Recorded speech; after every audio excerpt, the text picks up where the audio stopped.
jamais auparavant. Et voilà que ça recommence. On nous vole encore, et encore on nous méprise pour cela. Cette fois, les Clinton tous les deux, et puis Epstein, n'est-ce pas les Clinton qui l'ont commandité? Et maintenant, Hilly, Billy vont au Congrès pour être interrogés. On a demandé à Trump. Je l'ai toujours beaucoup aimé.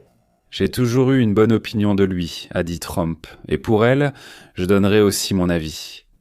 Donc, probablement, comme la majorité du pays, je pense que seuls des misandres totalement hypnotisés et zombifiés, oui, ce mot existe, peuvent en repenser ainsi. Oui, donc seules les femmes qui détestent les hommes pouvaient pleurer quand elle n'a pas été élue. Parce que je ne peux tout simplement pas imaginer que quelqu'un d'autre ait été contrarié à ce sujet. Eh bien, elle est complètement fausse, très calculatrice, pas du tout stupide, bien sûr, oui. Elle a prouvé à de nombreuses reprises, de mon point de vue, qu'elle est prête à marcher sur des cadavres, au sens propre comme au figuré de ce mot. Si c'est nécessaire, ou même si ça ne l'est pas, elle le fera juste pour le plaisir, et elle dansera même en le faisant.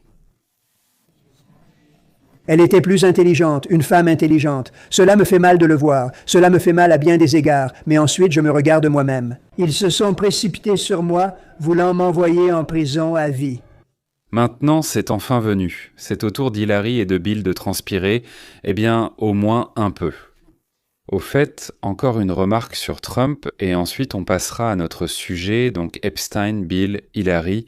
Ce que vous allez entendre de Trump maintenant, je l'ai déjà dit en fait à de nombreuses reprises. Tu sais, j'avais un ami très intelligent, il disait, c'est un homme très riche, il connaît la vie, un gars expérimenté. Il a dit, vous devez être l'homme le plus honnête du monde parce que personne n'a jamais été vérifié aussi minutieusement de fond en comble. J'ai des centaines de milliers, voire des millions de pages de documents, et malgré tout cela, ils n'ont rien trouvé de mauvais. Rappelez-vous. Au fait, juste pour le plaisir. Donc, récemment, Trump s'est vanté, s'est un peu vanté, je ne sais pas, et c'est tout. C'est la vérité absolue, la vérité à 100%, c'est juste pour montrer à quel point les célébrités.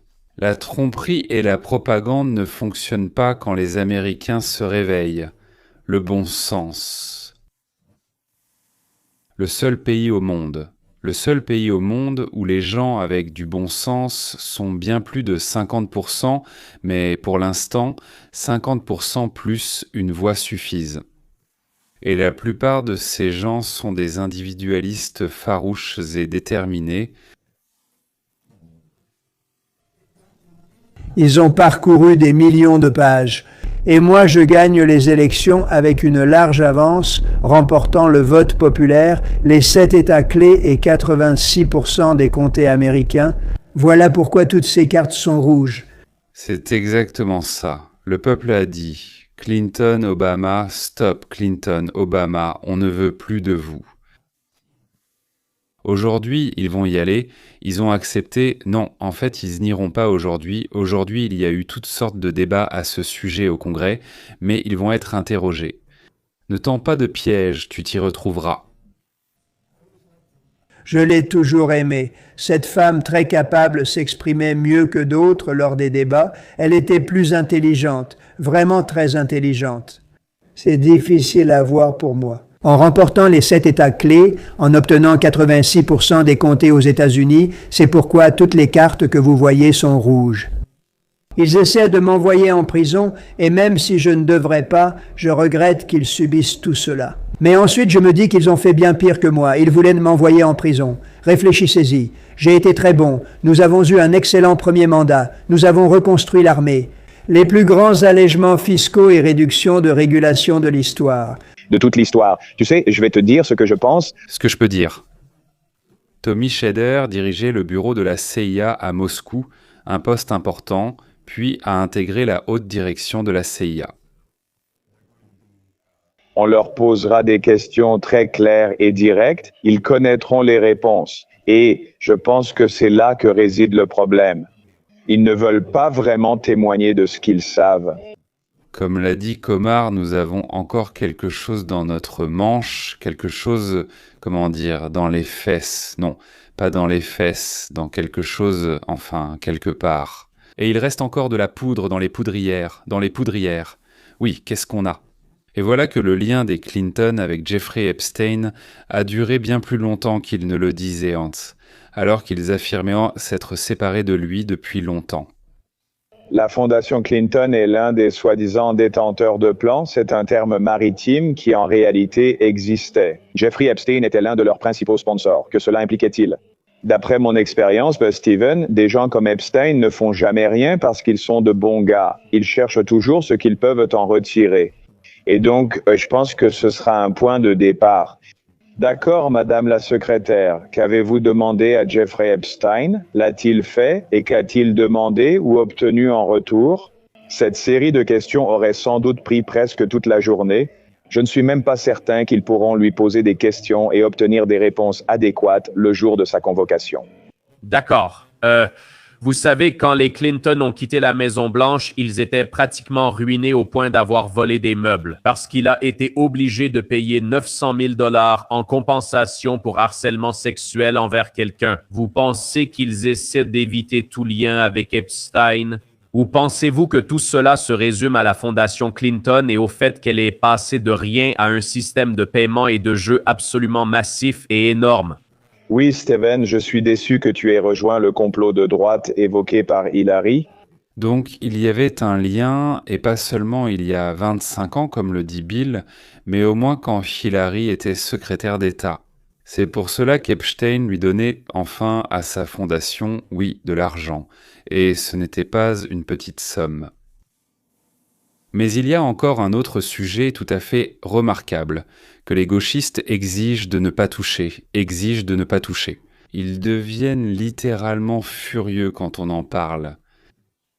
Qu'est-ce qui a créé la richesse que possédait Clinton, ce lien avec Epstein? Elle remonte en fait au tout début de leurs activités, après la présidence, c'est-à-dire, comme vous l'avez noté, ils étaient complètement ruinés. Donc, je pense qu'Epstein voyait en Clinton une opportunité pour trois choses. Premièrement, la débauche. Ils étaient, pour ainsi dire, du même acabit. Je pense que leurs principes moraux étaient, assez relâchés. Je pense que Bill Clinton est attiré par les jeunes filles. C'est clair qu'il y avait quelque chose, et cela sera au centre des questions sur lui. Le second domaine, c'est la finance. Epstein est vu comme un grand financier, mais Steven, personne ne sait vraiment comment il l'est devenu. C'est une sorte de mystère, comment cela s'est produit, et dans son passé. Certaines personnes sont étranges, comme le père de Bill Barr, qui l'a fait entrer dans une école, lançant ainsi sa trajectoire dont nous parlerons peut-être plus tard. C'est un autre domaine, et l'influence mondiale. Vous vous souvenez de Bill Barr, qui a été présenté à Trump comme le défenseur le plus honnête des idéaux conservateurs.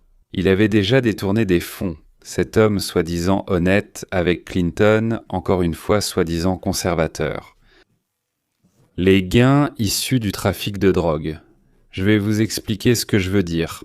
Selon les témoignages, un film a aussi été réalisé avec Tom Cruise dans le rôle principal. Donc cela veut dire que la drogue venait du Nicaragua, la CIA l'amenait aux États-Unis, parce qu'à la frontière, ils essaient de fouiller, sauf si c'est sous le couvert de la CIA. Donc la CIA importait de la drogue aux États-Unis et la revendait sur le territoire américain. Ils partageaient les revenus avec les sandinistes, achetèrent des armes et formèrent leurs hommes pour eux. Là, dans l'État de l'Arkansas, où Bill Clinton était gouverneur, oui donc, les sandinistes faisaient affaire en quelque sorte avec la bande de Clinton, ou comme ils l'appelaient, je ne sais pas une bande, oui un groupe, je ne sais pas, une mafia, un groupe, une bande. Peu importe, et avec les fédéraux, donc ceux de Bush Jr. représentés par Barr, eh bien en plus de cela, il s'avère que le père de Bill Barr connaissait et de plus avait embauché Epstein. Vous voyez comme tout cela s'entremêle. Oui, pour travailler, enseigner dans une école, alors qu'Epstein n'avait aucun droit d'enseigner, car il n'avait même pas terminé ses études. On dit qu'il était un bon mathématicien, qu'il avait étudié cela, mais il n'était absolument pas enseignant. On ne pouvait même pas dire ça, mais il a été embauché après la mort pour une raison inconnue. Donc Barra l'aîné, Epstein, il a été renvoyé de l'école, expulsé de l'école pour, comme ils l'ont écrit, un comportement un peu trop libre avec de jeunes élèves. Il était enseignant, elles étaient élèves. Cela ne nous surprend plus aujourd'hui, n'est-ce pas? En dehors de l'argent, en dehors des investissements, quel accès le président Clinton a-t-il offert de par son nom et son ancien statut de président? Quel prestige, quel statut et quel accès Clinton a-t-il donné à Epstein? Il a beaucoup donné, parce que si l'on regarde les emails, et je ne les ai pas encore tous consultés, il est très clair qu'il y avait une relation basée sur l'intérêt mutuel, et cet intérêt était l'accès. Donc, ce sont les 3 domaines sur lesquels, je pense, ils vont vraiment interroger Bill Clinton dès qu'ils l'auront devant eux vendredi 27. Ce ne sont donc pas des filles, ni un jacuzzi avec de l'alcool et des amuse-gueules, si on peut appeler ça des amuse-gueules, oui, mais quelque chose de beaucoup plus profond et inquiétant. D'ailleurs, Il est établi que Jeffrey Epstein a rendu visite à Bill Clinton à la Maison-Blanche 17 fois. Certains ont acheté des œuvres d'art de Hunter Biden sans voir Biden 17 fois. Quelle était la relation entre Epstein et Clinton pour que ce dernier l'invite si souvent au bureau ovale? Ensuite, Clinton est sans argent, Epstein intervient. Leur fortune atteint soudain des centaines de millions. Tout cela paraît suspect. Et maintenant, Hillary Clinton. Elle a publié cette lettre accablante déclarant « Si vous voulez jouer salement, les Clinton savent comment jouer salement. Si vous rendez cela public, nous mènerons le combat devant tous. Où pensez-vous que cela mène? » Au début, je pensais entendre beaucoup de « Sur les conseils de mon avocat, j'invoque le 5e amendement, mais il semble qu'elle va répondre fermement. Est-ce seulement un jeu pour le public? » Hillary a déjà fait savoir que, eh bien, elle ne coulera pas seule. Je crois qu'elle a dit « nous seuls » ou « moi seul », je ne sais plus, mais ils ne couleront pas. Elle affirme avoir des dossiers et pourrait, selon elle, entraîner la moitié de Washington. D'ailleurs, je serais heureux, absolument heureux, si Hillary entraînait avec elle la moitié, ou mieux encore les 3/4 de Washington, ce serait tout simplement formidable. Vous voulez voir un tout nouveau fichier vidéo? C'est Steve Bannon, pour que vous compreniez, on ne le voit pas là. Mais c'est Steve Bannon à propos duquel la gauche disait qu'il s'était rendu sur l'île.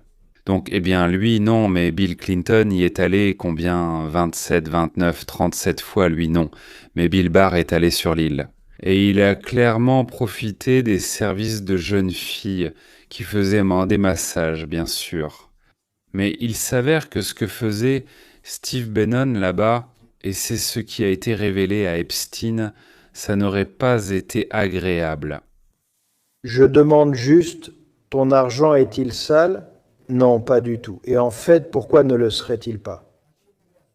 Parce que moi, je l'ai mérité par mon dur labeur, mais toi, je l'ai gagné de façon absolument légale. Tu l'as gagné, on y est déjà revenu, tu l'as gagné, tu l'as gagné. C'est en conseillant les pires personnes au monde, n'est-ce pas, ceux qui commettent des actes horribles, simplement pour gagner encore plus d'argent. Alors, au lieu de poser cette question, moi, dois-tu prendre cet argent? Parce que je pense que c'est tout à fait raisonnable. Tu trouves cette question raisonnable, oui ou non? Je réfléchis à cela, c'est complexe. L'éthique est toujours un sujet difficile. Tu es prédateur sexuel de niveau 3, et toi, à quel niveau? Le premier niveau, c'est le plus élevé et le pire. Non, ou le plus bas. En fait, tu es le plus bas. Allez, premier niveau, tu es le plus bas. Tu penses que tu es le diable lui-même? Non, mais j'ai un bon miroir. Désolé. Question sérieuse. Tu crois vraiment être le diable? Je ne sais pas d'où tu tiens ça, mais parce que tu as toutes les qualités. Tu es incroyablement intelligent. Tu te souviens, le diable, c'est celui qui sait tout sur les trucs diaboliques. Le diable, il est génial. Tu as lu Le Paradis perdu de Milton? Moi, le diable me fait peur. Et dans les médias, chez les libéraux, ils sont allés dans le jacuzzi, dans la salle de jacuzzi et dans les dark rooms, et là-bas ils se détendaient, non? Eh bien, à mon avis, Jeffrey, au contraire, était très tendu. C'est un moment incroyable de transparence sur le fonctionnement du monde, les relations entre gouvernement, secteur privé et finances, et je suis ravi d'y participer. Quel était le retard? Que se passait-il? Beaucoup semblaient refuser de rendre ces fichiers publics. Oui, j'y ai beaucoup réfléchi. À quoi avons-nous accès? Ce sont des documents internes du ministère de la Justice et du FBI qui, bien qu'ils ne soient pas classifiés, font généralement partie d'une enquête criminelle et ne sont donc pas destinés à être divulgués au public. Il faudrait peut-être une loi du Congrès pour obtenir cela, par exemple si une enquête interne est en cours et qu'elle ne fait pas partie d'un document judiciaire versé au dossier. Vous ne pouvez pas demander au ministère de la Justice des informations compromettantes sur des adversaires politiques uniquement parce que vous les soupçonnez d'implication. Autrement dit, un décret présidentiel ne suffit pas, il faut une décision du Congrès. Je veux dire, évidemment, il y avait des tensions, parce que cela concerne tous les républicains et les démocrates, les Américains et une douzaine de différents États étrangers, les chefs de grands fonds spéculatifs et de sociétés transnationales, les donateurs de tous les partis politiques, de grandes universités et institutions scientifiques. Presque tous les acteurs majeurs et influents des affaires mondiales étaient impliqués d'une façon ou d'une autre. Soit il était un spécialiste de l'agriculture, directement impliqué dans tous ces processus, soit il se trouvait à proximité immédiate de ce qui se passait.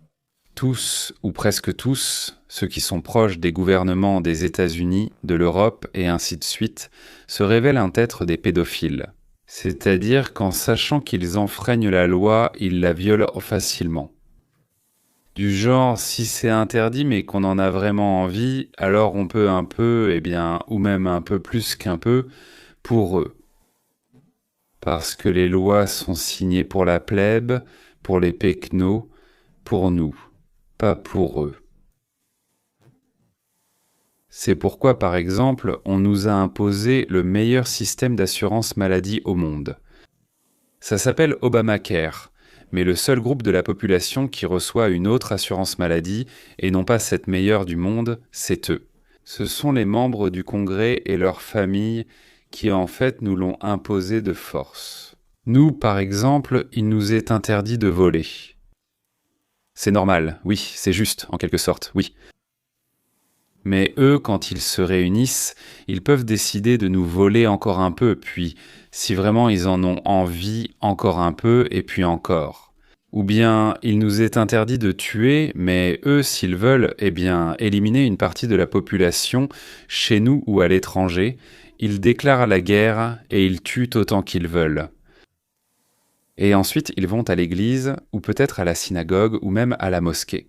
Certains y vont déjà et disent « ne vole pas, ne tue pas, ne commets pas d'adultère ». Tout cela, surtout la dernière chose, est incroyablement drôle. Si c'est interdit mais qu'on en a très envie, que font nos politiciens? Eh bien c'est ça, ils font ce qu'ils veulent, créé par Dima Torzok.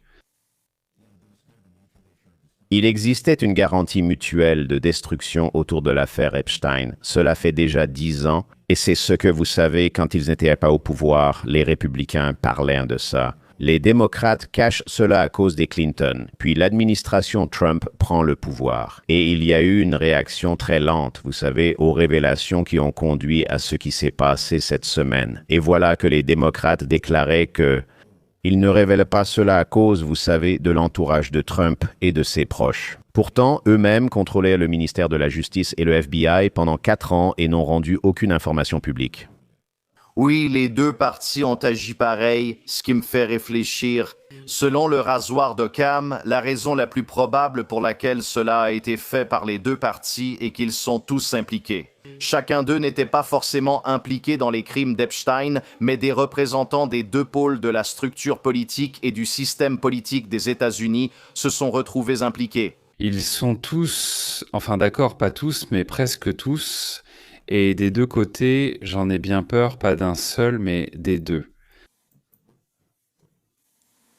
Hillary, audition au Congrès le 26 février, Bill. Audition au Congrès le 27 février à huis clos.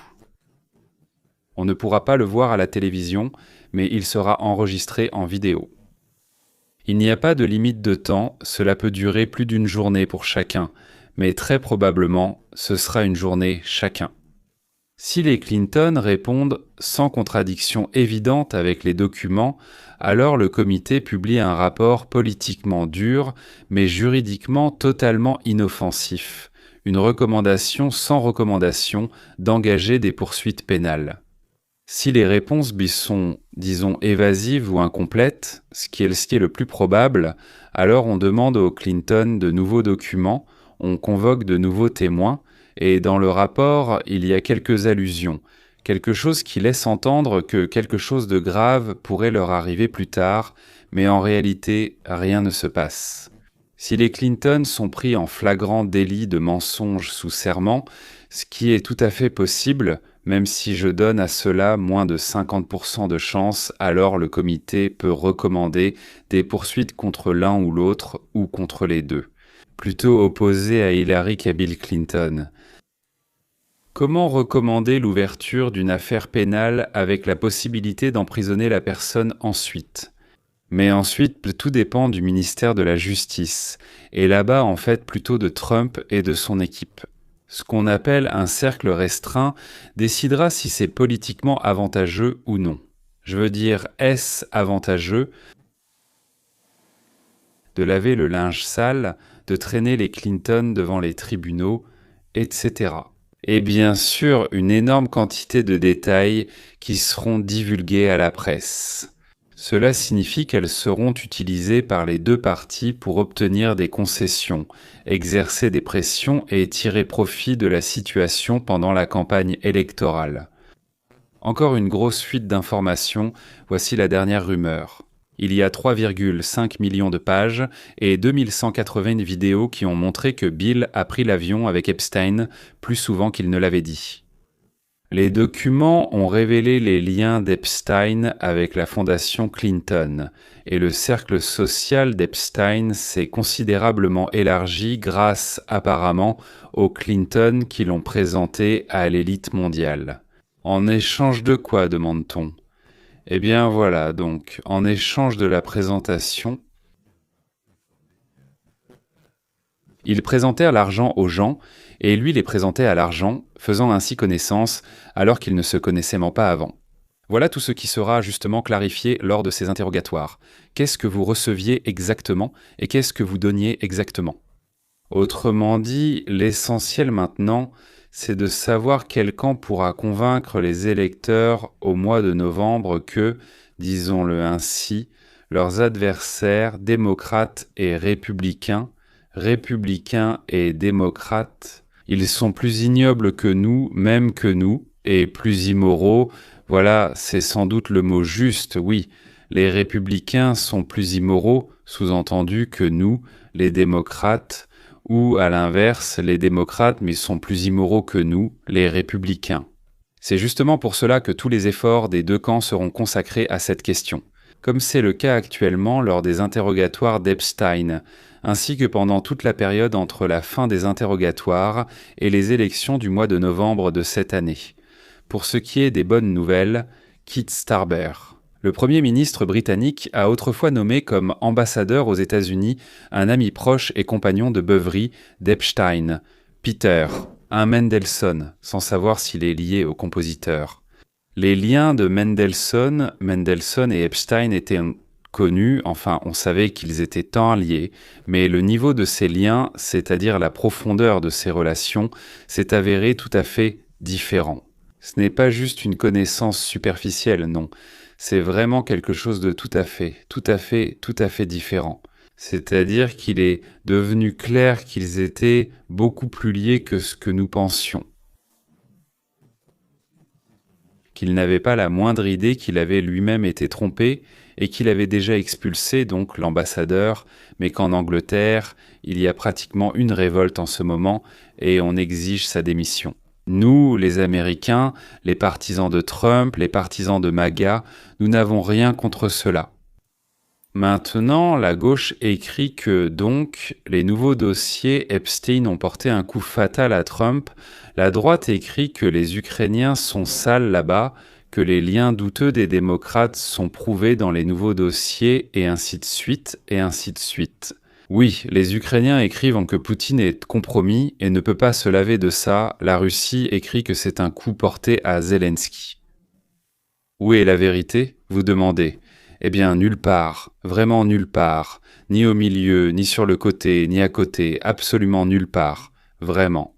C'est tout simplement, je ne sais même pas, un flot de délire, de mensonges purs, parce que tout cela a été pendant 4 ans entre les mains du Parti démocrate des États-Unis d'Amérique. Eh bien, s'il y avait eu quelque chose là-bas, il l'aurait sorti depuis longtemps, depuis très longtemps, et soit il l'aurait montré à tout le monde, soit il l'aurait détruit, soit il l'aurait caché quelque part pour le sortir au bon moment, et il l'aurait ressorti. Il y a eu de nombreux moments marquants avec Donald Trump lors de sa candidature. Ou vous pensez que les démocrates n'auraient jamais rendu cela public parce que cela aurait pu, et ainsi de suite.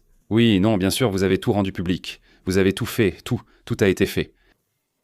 La vérité, c'est qu'il n'y avait ni fille, ni garçon, ni chez Clinton, ni chez Hillary, ni chez Trump.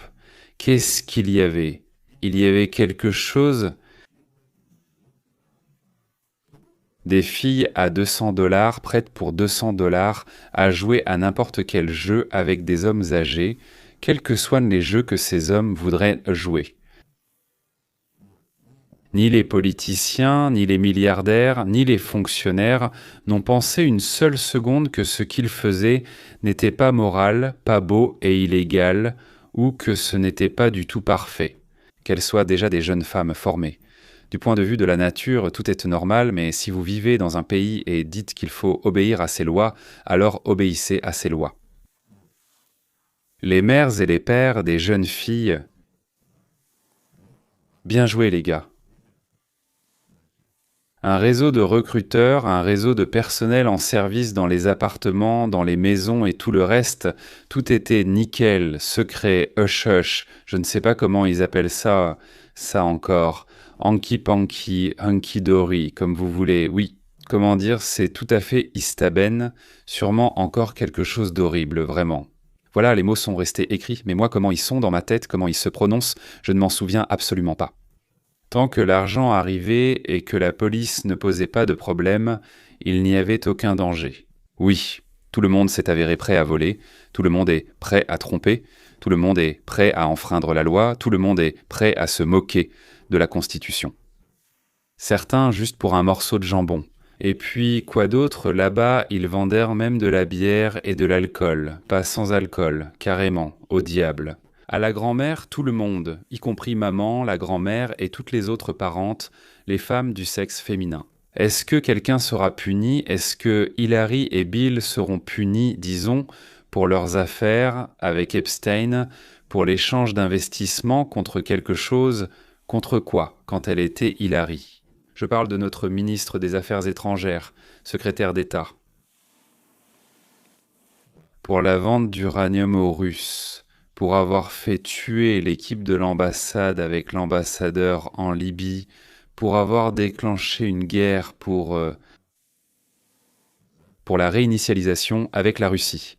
Séparément, on nous condamne à la perpétuité, c'est-à-dire à la perpétuité plus 7 ans, c'est ainsi qu'on formule chez nous, perpétuité plus 7 ans. Bon, très bien. Alors, qui va répondre des milliards ukrainiens volés, tout simplement des milliards volés qui ont été envoyés dans d'autres pays, qui se sont évaporés via l'Agence américaine d'aide au développement et aussi par d'autres canaux tout à fait différents. Oui, qui sera tenu responsable des pots de vin qui ont été donnés à la Fondation, puis à Hillary? Et notre pays les a donnés d'une manière tout à fait différente, absolument comme avec les Biden, oui, avec l'Ukraine, avec les Biden, avec la Chine. Eh bien, ils n'ont pas été les premiers à inventer cela. Comme on dit, mesdames et messieurs, j'ai très peur qu'on nous embrouille, comme on dit, qu'on nous retourne la tête, qu'on nous fasse tourner la tête, qu'on nous arrache la tête et tout le reste avec la tête. Voilà d'où viennent ces 100 millions de dollars apparus, on ne sait d'où sur le compte des Clinton. Ces 100 millions de dollars apparus, on ne sait d'où sur le compte d'Obama. Qui sait, mais j'espère qu'avec l'interrogatoire des Clinton, quelque chose de nouveau commencera. Je ne sais pas, j'espère vraiment. Je ne sais plus, j'en ai très envie, juste un peu, mais on ne me laisse pas. Oui, j'espère vraiment qu'une nouvelle ère commencera dans la jurisprudence américaine, où les crimes seront punis, disons-le ainsi, oui, peu importe quoi. C'est-à-dire qu'on remettra le bandeau sur les yeux de cette femme avec la balance pour qu'elle ne sache plus, en rendant son verdict, qui se trouve devant elle. J'ai peur que ça ne marche pas parce que 60 juges ont refusé d'accepter les affaires après les élections de Trump. Ils n'ont pas dit que Trump avait tort. Eh bien, les gens qui ont déposé les plaintes, mais tous les 60 juges ont simplement refusé de les examiner. Maintenant, certains d'entre eux ont commencé à accepter. Je ne sais pas, peut-être qu'ils n'ont pas d'enfants ou qu'il s'est passé autre chose, Dieu seul le sait. Peut-être qu'on leur a dit « acceptez maintenant et ensuite éliminez-les déjà dans le processus de production, pour qu'on ne vous traite plus avec les mêmes mots qu'on utilisait pour vous et pour nous auparavant. »